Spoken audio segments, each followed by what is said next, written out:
Of course, not all killings are crimes. Whether or not a killing is a crime depends on, who does the killing, who does the dying, and why they do it.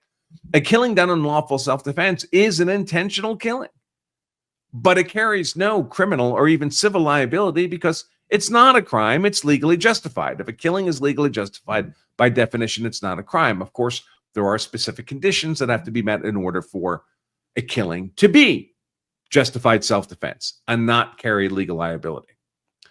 Another theoretical escape from legal liability here would not be the justification of self-defense, but the excuse of accident. I only mention this for purposes of completeness.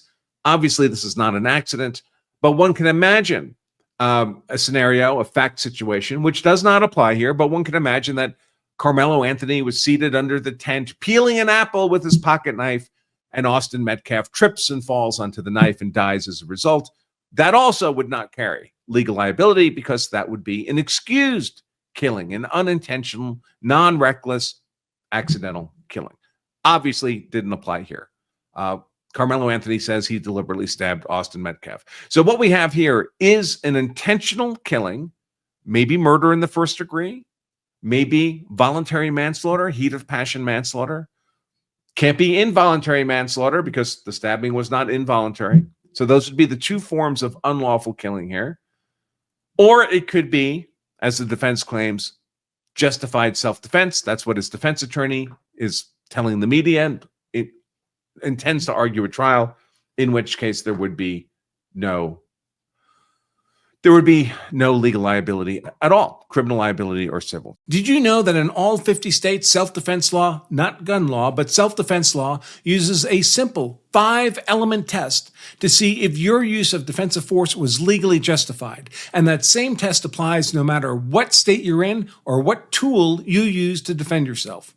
If you're missing even one of those required elements, however, you've made yourself an easy conviction for an aggressive prosecutor. My name is Attorney Andrew Branca, and I've worked more than 30 years as a self-defense attorney.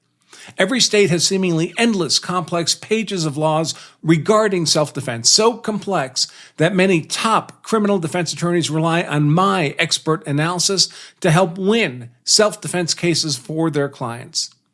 If the legal code is that complex for lawyers, how can a citizen gun owner expect to know or even follow the law, especially when a life or death situation has triggered a massive adrenaline-fueled mandate to make that fight or flight decision right now?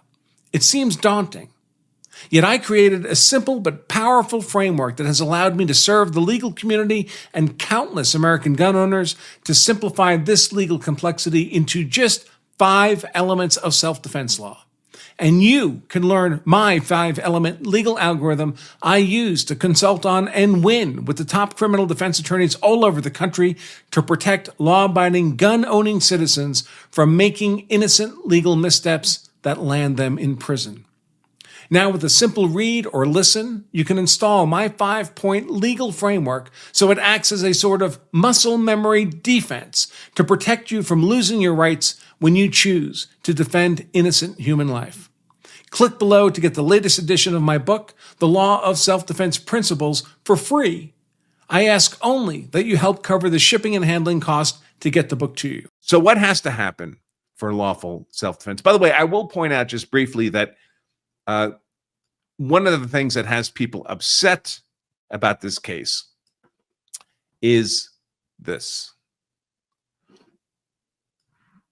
Upset, of course, beyond what certainly appears to have been an unlawful, malicious murder of 17-year-old Austin Metcalf, is that the family of Karmelo Anthony immediately turned around, started a GoFundMe.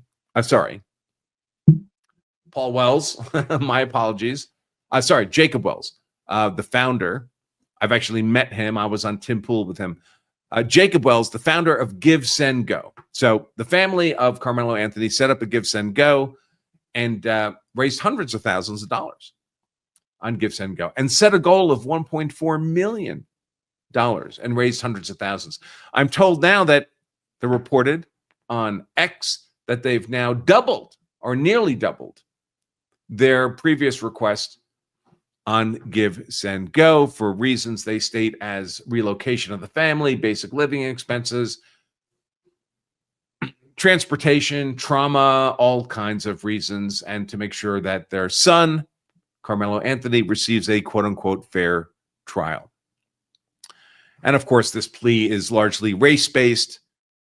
Dominique Alexander, the career criminal, this is a wacko.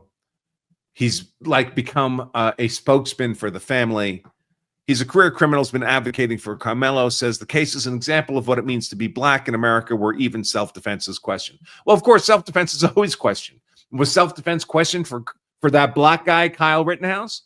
Was self-defense questioned for that black guy, George Zimmerman? Was self-defense questioned for that black guy, police officer Christopher Shore? Of course, self-defense is questioned. If you kill someone, the state has a right to question.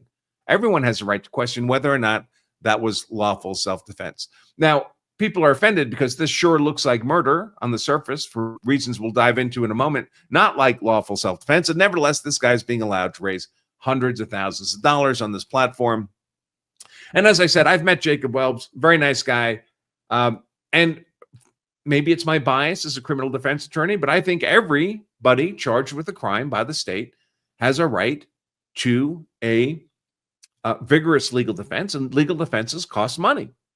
Many of the murder cases I work on, the defendant, and those are invariably self-defense cases because those are the cases I take. That's my area of expertise. Many of the cases I consult on, the killing cases, the murder, manslaughter cases, the defense goes through a couple $100,000 before they even get to trial. So these defenses are very expensive. I personally know defense counsel for George Zimmerman, and Don West, attorney Don West, and he's told me that the billable cost for that defense was close to $2 million. That was a very long trial. It was 14 months from the event leading up to the trial, so lots of pretrial work, lots of depositions, a big legal team. You couldn't really see it in the courtroom, but there was a sizable legal team in that defense. And of course, the state has effectively infinite resources and money to bring to the fight. So I think every defendant, we're all presumed innocent in the legal process until proven guilty beyond a reasonable doubt. I think every defendant has the right to as zealous a defense as he can bring to bear. And the money matters. Just like any battle, any war, the amount of resources you can bring to the legal fight determines to a large extent the outcome of that legal fight. I mean, not absolutely, but I can assure you that a $20,000 legal defense in a murder case is very different than a $200,000 or $2 million legal defense in that same case. And by the way, one way to look at this is if Karmelo Anthony has all this money for his legal defense, it becomes not credible to try to argue if he's convicted, which seems likely to me. It becomes not credible to argue that he was convicted because he was black, that he was driven over by the system, railroaded. Not if he had plenty of money for a legal defense, and it certainly appears like that's going to be the case here.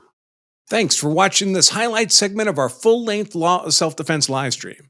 If you enjoyed this content, make sure to give us a like and subscribe for more expert analysis on politics, law, and how to be hard to convict. And to watch the full-length episode of this show, just click right here. Stay safe.